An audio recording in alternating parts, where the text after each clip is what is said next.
In most nationalist circles here and abroad, the cannabis plant, its flower, and its active compound THC are looked down upon, along with everything associated with them. Most want to treat it the same as any other potent material, both synthetic and natural, which means to aggressively suppress its supply and use. No thought is given to the methods of ridding society of harmful substances in their subcultures, an oversight which passively condones a continuation of the war on drugs, an American drug policy which has been imposed on the world, which has not only failed, but also acts as a cover for the deep state's own involvement in the drug trade. I wish to make a case for cannabis being no more threatening to the health of individuals or society than alcohol, and that the current approach to protecting society from drugs is mistakenly and seriously counterproductive.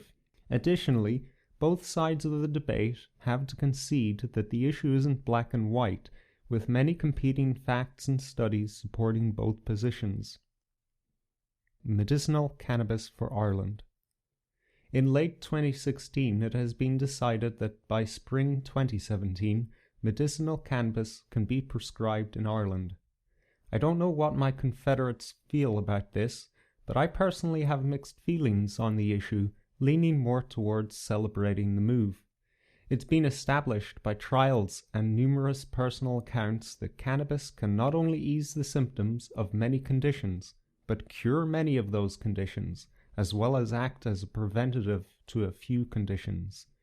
Speaking primarily, by the way, about cannabis oil extract as opposed to cannabis inhaled on its own or with tobacco, it should be noted that the method of intake matters, as it is metabolized differently with each delivery method.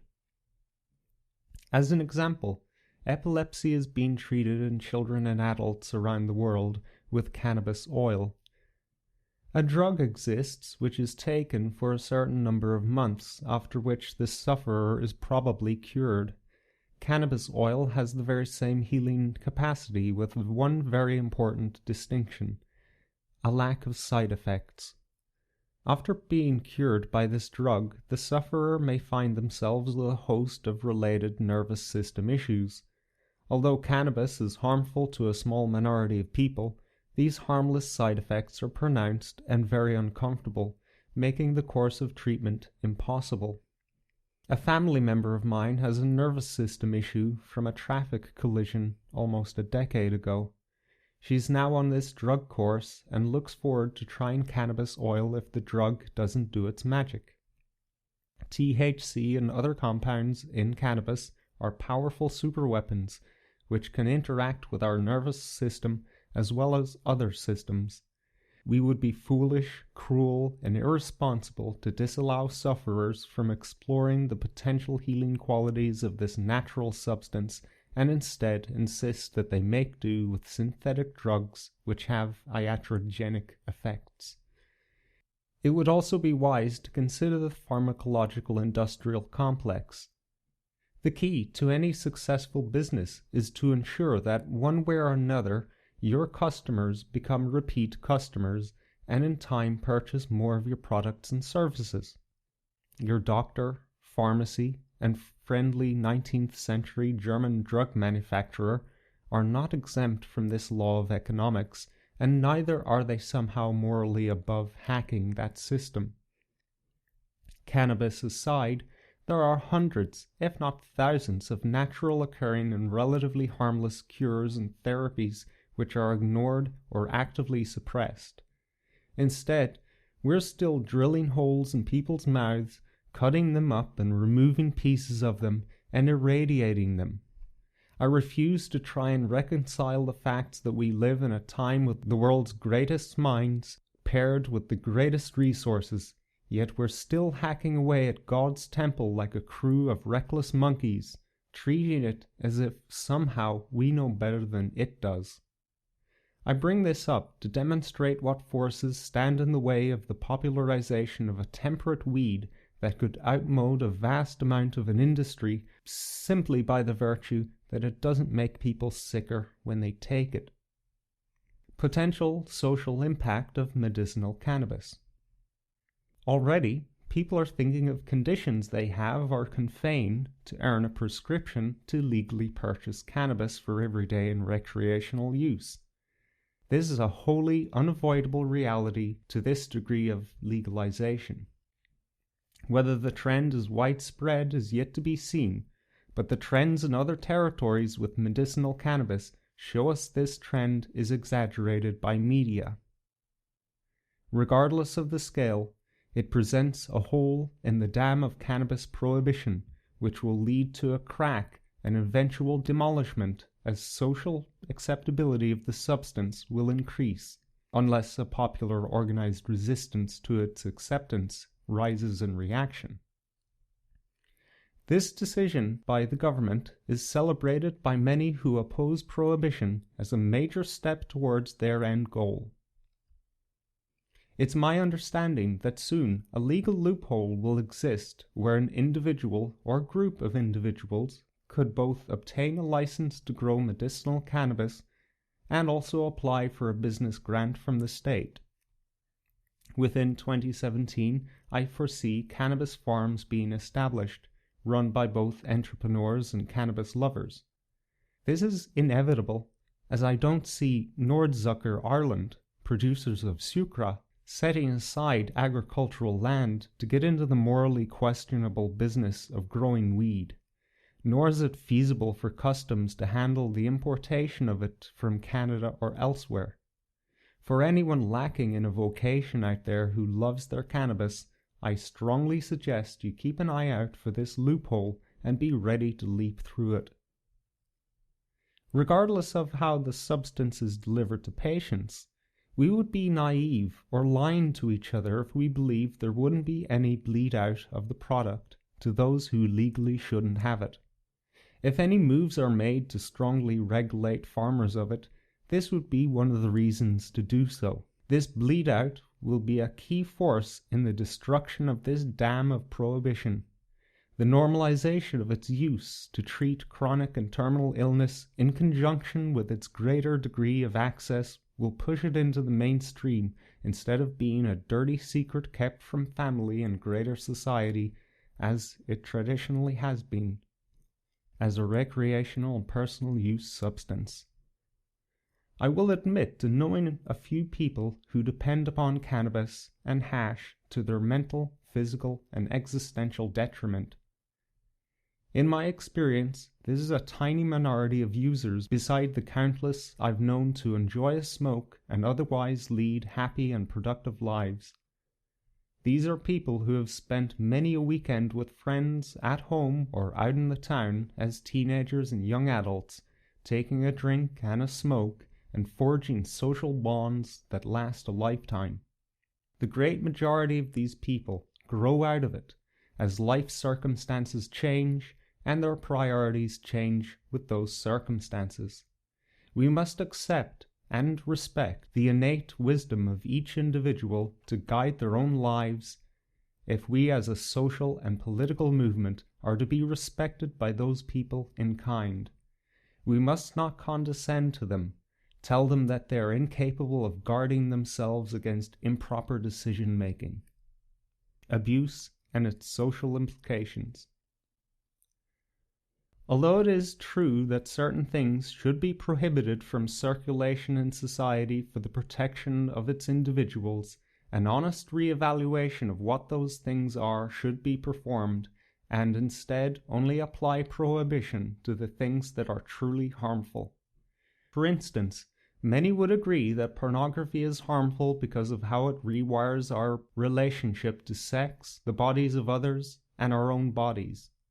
It has a distorting influence that turns women into monsters and men into deviants or renders them impotent. On the other hand, we have alcohol, which virtually nobody in the Western world could conceive of prohibiting, despite its outrageous casualty and fatality rate, which outstrips that of many other drugs. Why wouldn't we prohibit alcohol? Could it be because it's so widely enjoyed? I'd personally move to prohibit pornography, but not alcohol. Not because I enjoy it myself, but for the fact that the abuse of the substance is negligible beside the countless millions here in the West who enjoy it in moderation, as well as the brewing and distilling of it being an ancient art form. Alcohol and cannabis share these things in common because they are both ultimately harmless substances on their own, which only seem to afflict a very small minority of those who enjoy it. They are not the same as cocaine, crack, or heroin, substances that literally compel dependency on a biological level. They are only addictive to the addictive personality, a condition that could potentially exist in any of us, exists today in a small minority of us, and has at different times in history existed in varying numbers of us. As much as Joe Rogan's liberalism annoys me, he once encapsulated this issue very expertly when he said, "If weed destroyed your life, it's because weed got there first, asshole." There is a particular type of individual who decides to spend the majority of their time seeking out and taking such a substance, just as there is a particular type of individual who decides to spend the majority of their time playing video games. This condition can last a few years or a whole lifetime. This isn't a personal failing, but a failing of society, because society has created the circumstances this person lives in. Just as communism drove whole generations of young Russians to drink, frequently to the point of alcohol poisoning. Alcohol, cannabis, video games, or any other mild stimulants are scientifically understood to not actually be the cause of addiction. Instead, these things are sought to fill a hole in one's consciousness. If properly socialized and not ostracized by society, these individuals will eventually get bored of their escapism. If there are resources there to help them establish a new routine and confidence in themselves, they will grow out of their dependency. If those resources aren't there, they will grow depressed and ever more dependent on the substance. In other words, the substance and the dependency on it is a symptom, not a cause. By her prohibiting such harmful substances, we would be foolishly treating the symptom of a great social disease and congratulating ourselves on our victory, while the forgotten sufferers go on to find other avenues of escape. In other words, their disease presents different symptoms, and nobody is any better off. At the root of addictive behavior is a need for autonomy, which is absent in the addict's life. Many cigarette smokers will tell you their habit is them sticking their 2 fingers up at the Grim Reaper to proclaim that they'll at least have some say over when and how they go. From the objective perspective, this is a ridiculous proposition, as smoking, video gaming, and drug taking actually entrain people to repeat behaviors. Subjectively, however, it is perceived as the complete opposite by the dependent. The action of metabolizing a substance one has ingested or engaging in technology is, experientially, an affirmation of self-control. It soothes the user and disconnects them from the reality of their current situation and all of the expectations upon them. This is a natural tendency we have in response to intolerable conditions. Directly combating that tendency in ourselves personally or socially is akin to trying to drive back the tide with a bucket. Another aspect to substance use and dependency is the rebellion factor, which cannot be directly confronted either. To elucidate, Holland, which sells 50 to 150 metric tons of cannabis to adults each year, has a significantly lower instance of preteens and teens smoking, drinking, doing drugs, and having sex than most other European and North American nations, showing them as smoking the least amount of cannabis. The report also shows a drop in their use of cannabis since a similar study in 2009, a link to the WHO study in the description. A possible interpretation of this historical trend could be the lack of taboo and mystery surrounding these substances in Holland. My theory is substantiated by the rise in hospitalization of teens for excessive consumption of alcohol from 2009. This trend, paralleled by parents being more wary of alcohol and not allowing them to drink it in their presence, reflected by the statistical change from 75% in 2009 to 50% in 2005 and 16.